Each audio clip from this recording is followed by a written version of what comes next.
नमस्कार, मैं अस्मा खान, प्रवक्ता सूरज प्रसाद राजकीय बालिका इंटर कॉलेज झांसी से आपका इतिहास की कक्षा में स्वागत करती हूँ। आज हम इतिहास के चौथे अध्याय के प्रथम भाग को पढ़ेंगे। चौथा अध्याय हमारा विचारक, विश्वास एवं इमारतें। इस अध्याय के उद्देश्य को हम जानेंगे। सबसे पहले इस अध्याय की समाप्ति के बाद आप सभी छात्र व छात्राएं निम्नलिखित बातों को समझेंगे, जैसे कि दार्शनिकों के बारे में पढ़ेंगे कि कैसे दार्शनिकों ने अपने विचारों को बताने के लिए मौखिक एवं लिखित परंपराओं का इस्तेमाल किया। जब हम बात कर रहे हैं मौखिक एवं लिखित परंपराएं, तो एक इसका उदाहरण मैं आपको बता दूं। भगवान बुद्ध ने अपनी मौखिक रूप से बताई हुई शिक्षाएं, उनके नियम व दर्शन को भगवान बुद्ध की मृत्यु उपरांत उनके अनुयायियों ने त्रिपिटक के फॉर्म में संकलित किया। त्रिपिटक क्या है? जिसे अंग्रेजी में 3 बास्केट्स भी कहते हैं। त्रिपिटक भगवान बुद्ध के बताए हुए शिक्षाएं हैं, नियम हैं व उनका दर्शन है, जो कि 3 पुस्तकें सूत पिटक, विनय पिटक और अभिधम्म पिटक में संकलित की गई थी। तो ये थी किस प्रकार मौखिक एवं लिखित परंपराओं को कैसे इतिहास में हमने जाना है। इसी के बाद स्थापत्य एवं मूर्ति कला के माध्यम से भी कैसे अभिव्यक्ति मिली। जब हम बात कर रहे हैं स्थापत्य और मूर्ति कला के बारे में, तो इसको भी हम एक उदाहरण से समझेंगे। उदाहरण हम लेते हैं सांची के स्तूप की। सांची का स्तूप, जो कि मध्य प्रदेश की राजधानी भोपाल से 46 किलोमीटर की दूरी पर स्थित है। ये जगह 3वीं शताब्दी ईसा पूर्व में सम्राट अशोक के समय में स्थापित की गई थी और उसे आज के समय में, वर्तमान समय की बात करें तो एक पर्यटक स्थल के रूप में जाना जाता है। और यही जगह को, सांची के स्तूप को, भोपाल के शासकों शाहजहां बेगम एवं उनके उत्तराधिकारी सुल्तान जहां बेगम ने रख रखाव के लिए अनुदान दिए। साथ ही संग्रहालय एवं अतिथि गृह बनाने के लिए भी उन्होंने अनुदान दिया। तो ये था सांची के स्तूप के बारे में। तो कैसे स्थापित कला को एक लिखित रूप में, इतिहास को हमने जाना, ये है स्थापित कला के बारे में। जब हम बात कर रहे हैं सांची के स्तूप की, तो सांची के स्तूप की एक झलक भी हम देखते हैं। ये है सांची के स्तूप का आर्किटेक्चरल फॉर्म, जिसमें जो सबसे ऊपर का आर्किटेक्चर आप देख रहे हैं, ये कहलाता है छत्र। ठीक इसके नीचे रेक्टेंगुलर फॉर्म में जो है, ये कहलाता है हर्मिका। और ये अंड आकार वाला जो भाग है, ये कहलाता है अंड। इस सांची के स्तूप को चारों तरफ से घेरती है, ये कहलाती है एनक्लोजर वॉल, यानी कि सुरक्षा दीवार। और ठीक सामने ये जो द्वार आप देख रहे हैं, ये कहलाता है तोरण द्वार। और इसी तोरण द्वार में मनुष्य यानी कि पशु, पक्षी, पुरुष, महिलाएं, झोपड़ियां, ये सभी कलाकृतियां बनी हुई हैं, जो कि वहां की ग्रामीण व्यवस्था को दर्शाती हैं। तो आपने जाना किस प्रकार मूर्ति कला, स्थापत्य कला के माध्यम से इस काल के इतिहास को।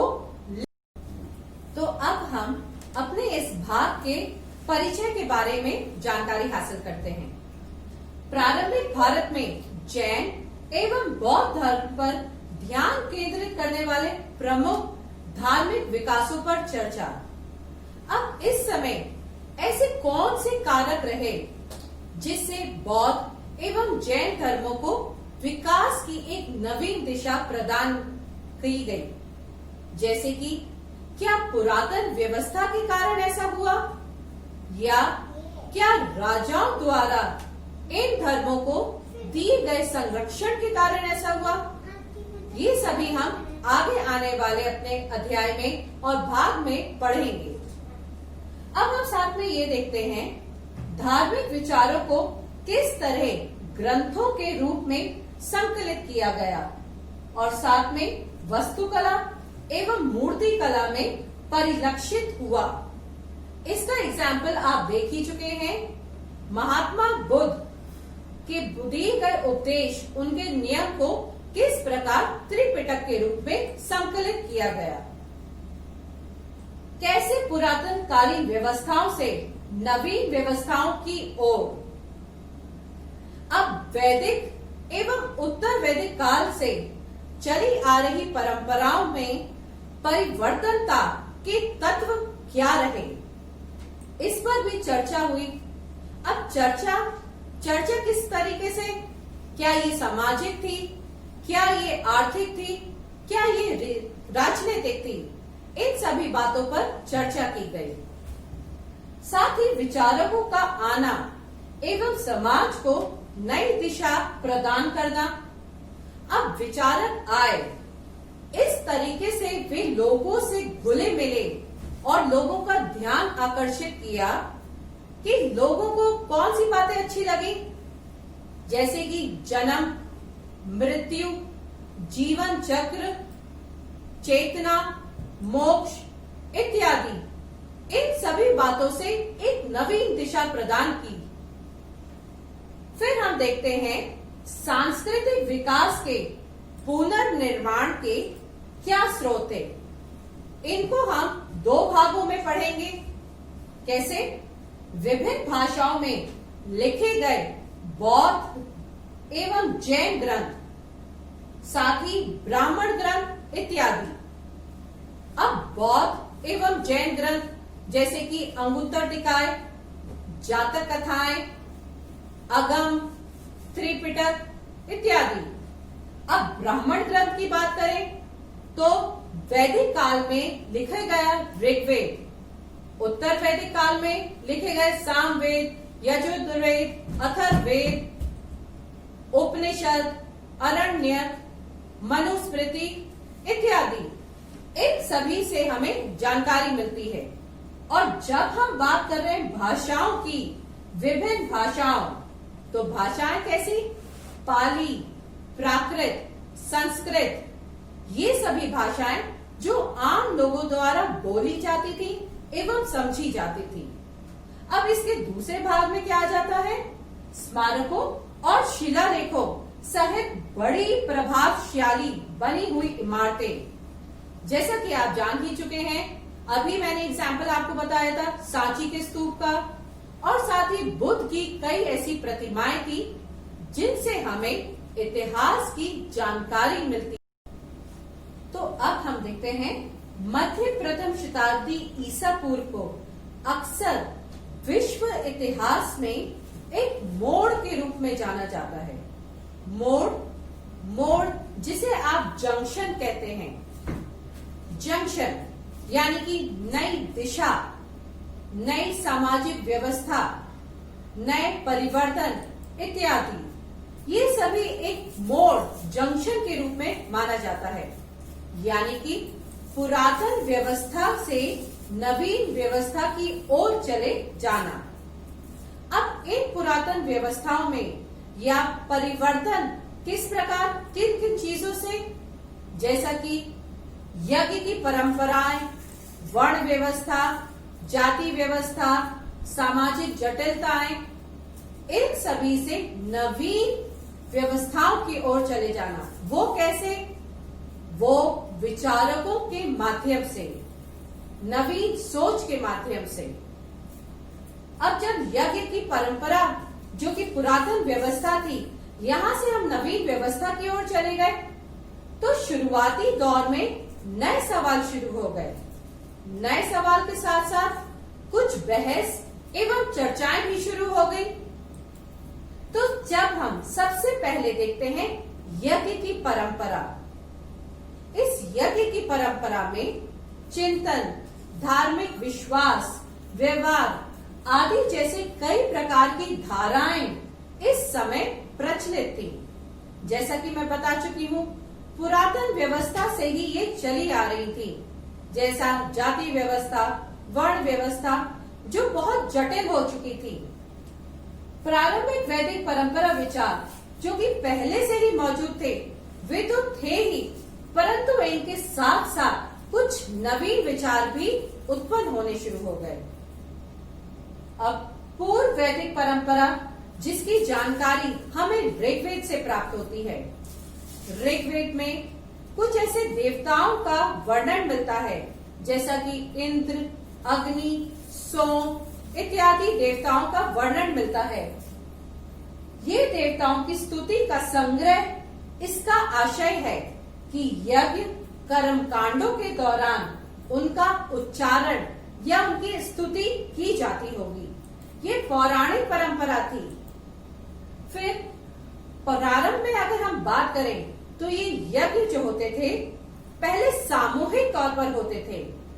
ये यज्ञ केवल राजाओं, महाराजाओं द्वारा किए जाते थे। अब जब बात कर रहे हैं राजा और महाराजाओं की, तो वे लोग इन यज्ञों को अपनी प्रतिष्ठा को दिखाने के लिए करते थे, जैसा कि अश्वमेध यज्ञ, राजस्वी यज्ञ।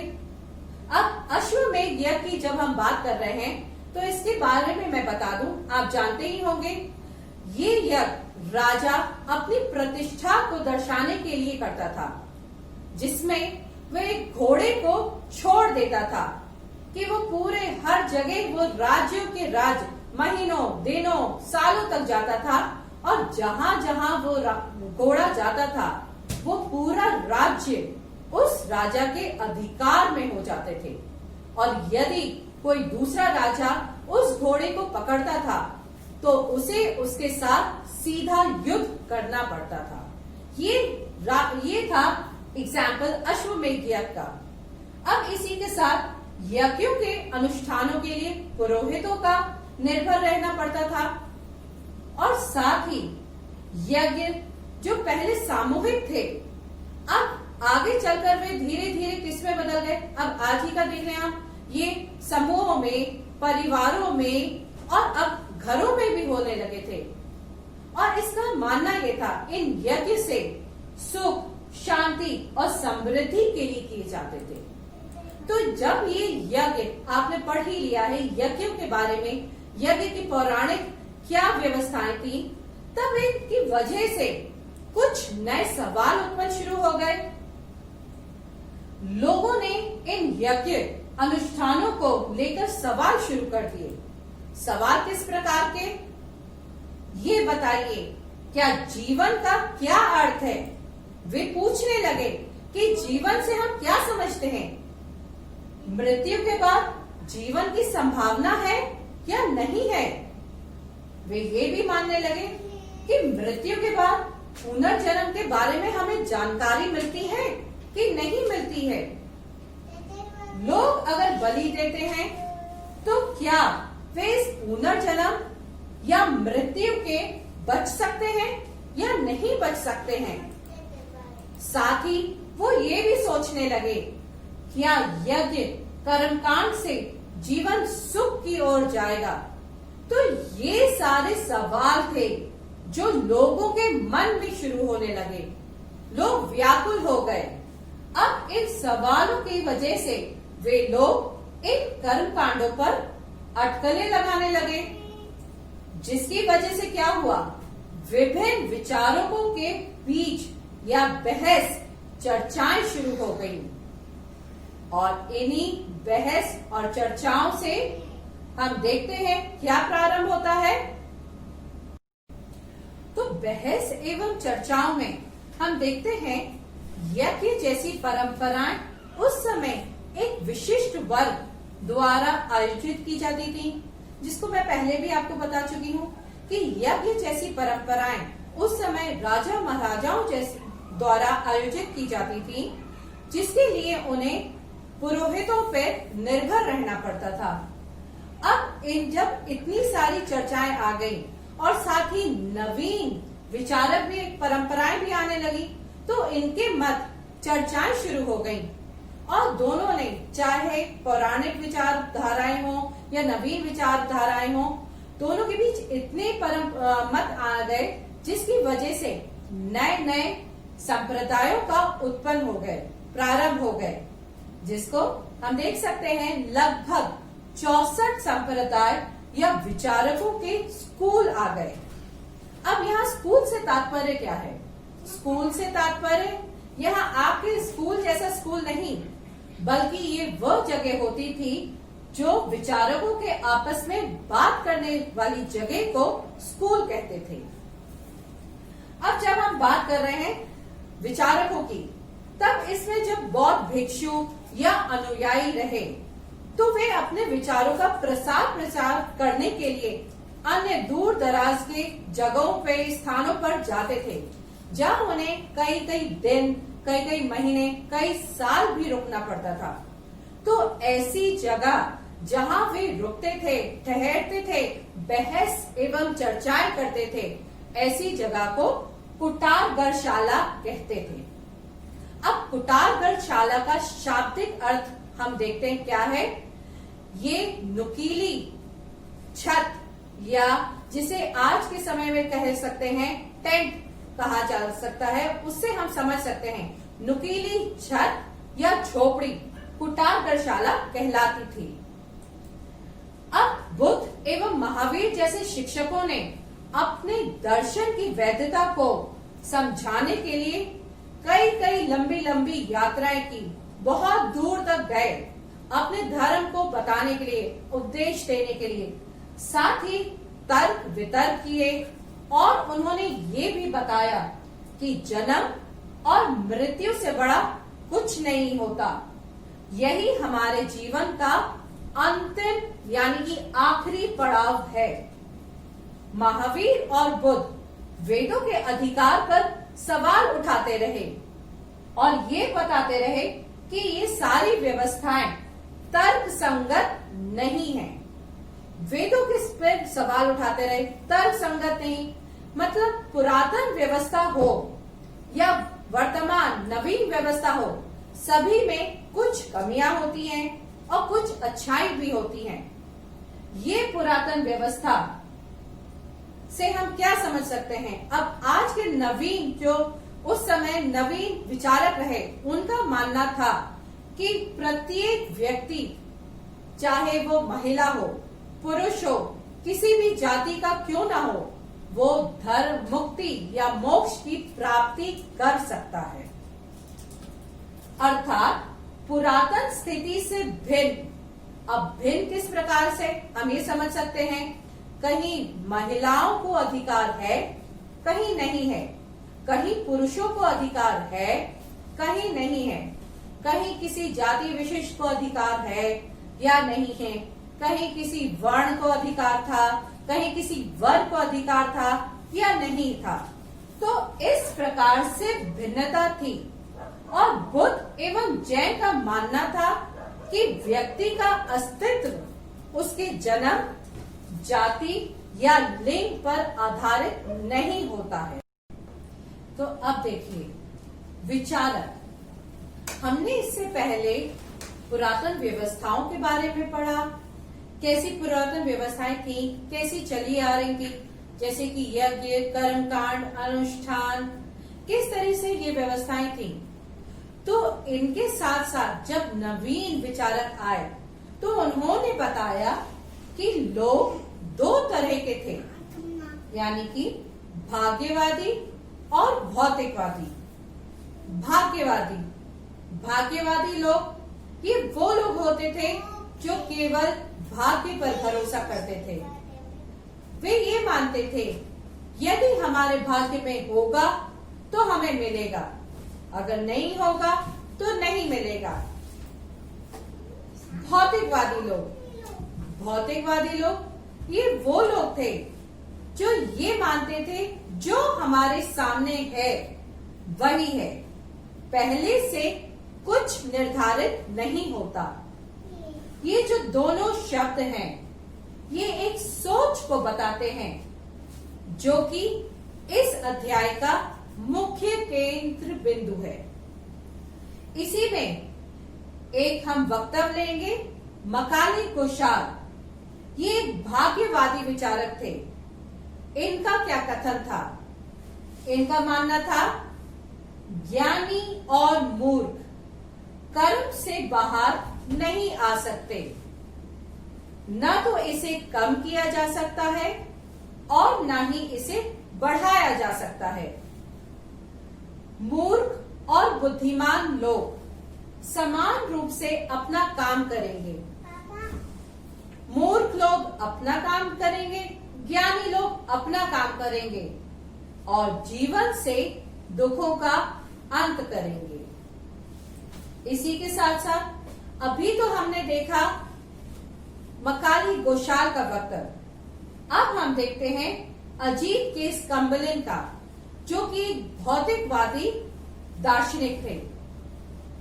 अजीत के स्कम्बलिन का मानना था मनुष्य जो होता है वो 4 तत्वों से मिलकर बनता है और जब वह मरता है तो मरने के बाद मिट्टी वाला अंश पृथ्वी में, जल वाला अंश जल में और गर्मी वाला अंश आग में, साथ ही सांस वाला अंश वायु में वापस मिल जाता है और इंद्रियां अंतरिक्ष का हिस्सा हो जाती हैं। ये मानना था अजीत के स्कम्बलिन का। जो कहते थे, उनके वक्तव्य को हम ध्यान देंगे। उन्होंने कहा, हे राजन, दान, यज्ञ या चढ़ावा इन जैसी कोई चीज नहीं होती। इस दुनिया या दूसरी दुनिया जैसी कोई चीज नहीं है। जो सामने है वही घटित हो रहा है। दान देने की बात मूर्खों का सिद्धांत है। मूर्ख हो या विद्वान दोनों ही कटकर नष्ट हो जाते हैं। जैसा कि उन्होंने बताया कैसे नष्ट होते हैं, इसी पृथ्वी पर नष्ट हो जाते हैं। उनके बाद कोई नहीं बचता। ये मानना था अजीत के स्कम्बलिन का। तो ये आपने देखा कैसे भौतिकवादी और भाग्यवादी विचारक रहे। उन्होंने क्या माना, ये था हमारे इस अध्याय का प्रथम भाग। तो हमने क्या क्या देखा? इस भाग में हमने विचारक और विश्वास के बारे में पढ़ा। ऐसे कई विचारकों के स्कूल भी जाने, कई विश्वास या धारणाएं या परंपराएं जो चली वो भी हमने जानी। पुरातन व्यवस्थाएं क्या थी, उनमें क्या परिवर्तन आए। पुरातन व्यवस्था आप समझिएगा, यज्ञ, कर्मकांड जो आगे चलते गए, परंतु उन्होंने नवीन रूप धारण कर लिया था। नवीन विचारक आ गए थे जिन्होंने एक नवीन व्यवस्था बना दी थी। यज्ञ, कर्मकांड लोगों द्वारा उठाए गए नए नए सवाल किस प्रकार के सवाल थे और इन सवालों से बहस एवं चर्चाएं शुरू हो गई और ये आगे चलकर विचारकों का एक मत के रूप में सामने आ गई। तो अब आइए, हमने इस पूरे भाग को अच्छी तरह समझ लिया है।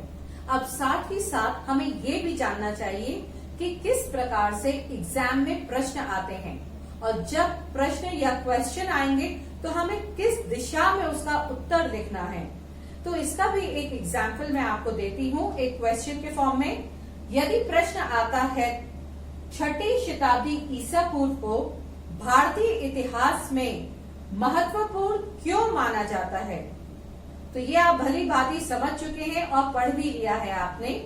इसका उत्तर हम किस प्रकार देंगे कि 6ठी शताब्दी ईसा पूर्व को अग्रलिखित कारणों की वजह से महत्वपूर्ण माना जाता है। कारण जैसा कि वैदिक कर्मकांड की परंपरा अपनी पकड़ खो बैठी थी, यह आपने देख ही लिया है। नवीन विचारक आ गए थे जिसकी वजह से लोग नए नए विचारों के बारे में सोचने लगे थे। लोगों का ध्यान मोक्ष प्राप्ति के नए साधन ढूंढने और उनके आकर्षण की तरफ केंद्रित हुआ। परिणाम स्वरूप समाज में नए दार्शनिकों का, नए विचार प्रतिपादित हो गए, जिसका एग्जाम्पल मैं आपको बता चुकी हूं।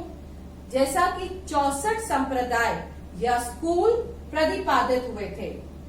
इसी के साथ साथ जैन धर्म व बौद्ध धर्म ने आत्म संयम व तपस्या पर बल दिया। उनके ये विचार उपनिषदों के में दिए गए विचारों के अनुकूल थे कि जैसा जैसा बौद्ध धर्म जैन धर्म में लिखा है, उसी प्रकार से लगभग उपनिषदों में भी वही बातें कही गई। और जैसा जैसे बौद्ध धर्म जैन धर्म आगे बढ़े, उसी तरीके से उपनिषद दर्शन की भी लोकप्रियता आगे तक बढ़ी। तो ये पूरी तरीके से सार है इस प्रश्न का। इस तरीके से आपको आंसर देना है। तो अब हम ये भी देख लें इस भाग का, इस अध्याय के भाग का क्या निष्कर्ष निकलता है। 600 ईसा पूर्व से 600 ईस्वी तक के काल में विभिन्न विचारकों, विश्वासों एवं व्यवस्थाओं के साथ साथ नवीन विचार आ गए। साथ ही नए धर्मों के बारे में, उनके प्रभाव, प्रारंभिक काल से चली आ रही व्यवस्थाएं जैसा कि सामाजिक, आर्थिक, राजनीतिक, इनमें किस प्रकार परिवर्तन हुए, ये हमने समझा और उनको किस तरीके से हमने देखा, ये आगे तक बढ़ी। तो ये पूरा हो गया आपका निष्कर्ष जो आप समझ चुके हैं। अब बच्चों, आपको इसके साथ साथ कुछ होमवर्क भी करना चाहिए। तो होमवर्क के लिए एक प्रश्न तो मैं आपको दे ही चुकी हूँ, उसका आंसर भी आपको बता दिया है। एक और प्रश्न मैं आपको देती हूँ, इसका भी आंसर मैं बता चुकी हूँ। पढ़ाने के दौरान पूरा आपने क्लियर कर लिया है, ये आप घर में पढ़िएगा। प्रश्न है पहला, 6ठी शताब्दी ईसा पूर्व को भारतीय इतिहास में महत्वपूर्ण क्यों माना जाता है। एक तो ये प्रश्न हो गया, और दूसरा प्रश्न आपका, भौतिकवादी एवं भाग्यवादी विचारधारा को संक्षेप में लिखिए। इन दोनों प्रश्नों का आंसर आपको तैयार करना है। और यही अकेले नहीं, साथ ही आपको पूरे पाठ को, पूरा भाग जो मैंने आज पढ़ाया है, उसको दोहराना है और अच्छे से पढ़ना है। अब मैं आशा करती हूँ आपको आज का पूरा पढ़ाया हुआ भाग समझ आ गया होगा। अब आने वाले भाग में हम जैन दर्शन एवं बौद्ध दर्शन के बारे में पढ़ेंगे, उनकी शिक्षाओं को जानेंगे। बौद्ध, जैन, भिक्षु या भिक्षुणियां, उनके क्या नियम थे इत्यादि उनके बारे में हम जानेंगे। साथ ही साथ महावीर स्वामी की जीवनी एवं गौतम बुद्ध की जीवनी के बारे में भी संक्षेप में हम पढ़ेंगे। तो ये आपके आने वाले भाग में हमें तैयार करना है। मैं आशा करती हूँ आपको आज सब चीज समझ में आई होगी और आपने ग्रहण करी होगी। धन्यवाद।